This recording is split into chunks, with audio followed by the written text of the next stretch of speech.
ते दिनांक 18/3/2026 रोजीच्या दरम्यान ओकस प्रॉपर्टी कॅनडा कॉर्नर नाशिक येथे फिर्यादी महिलेस बोलवून ती एकांतात कार्यालयात असताना तीस तांब्याच्या बाटलीमधील मंतरलेले पाणी पिण्यास देऊन धार्मिक विधीचे नावाखाली वेळोवेळी फिर्यादी यांच्याशी शारीरिक संबंध केले।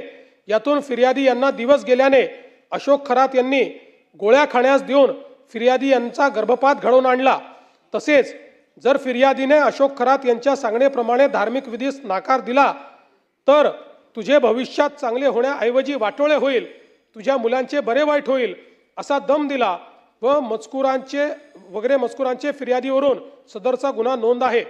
अशोक खरात याने पीडित महिलेला दिव्य जडीबुटीचे औषध आहे असे सांगून एक द्रव्य दिले होते। सदर द्रव्य पीडित महिलेला सोमवार दिनांक 23/3/26 रोजी तपासकामी हजर केले आहे। यानंतर सदर द्रव्याचे फॉरेन्सिक तपासणीसाठी पाठविण्यात येणार आहे।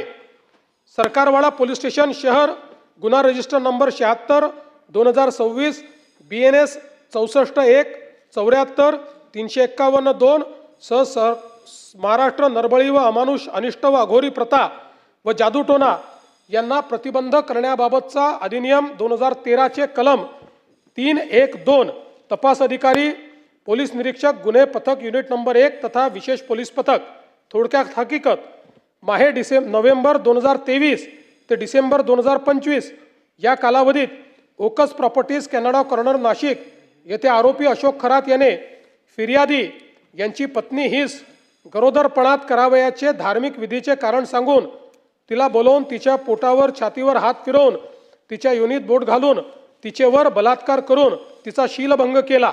तसेच तिचे कुटुंबाला जीवे मारण्याची धमकी दिली। त्याच्या कार्यालयात अडचणी घेऊन येणाऱ्या लोकांकडून मंदिराच्या अकाउंटवर पैसे घेतले। मिरगाव तथा तालुका सिन्नर येथील मंदिरात नकली साप नकली वाघ दाखवून भीती घातली। तसेच कार्यालयात येणाऱ्या महिलांना लघवी पाजून अघोरी प्रकार केले वगैरे मजकुराच्या फिर्यादीवरून सदर गुन्हा नोंद आहे।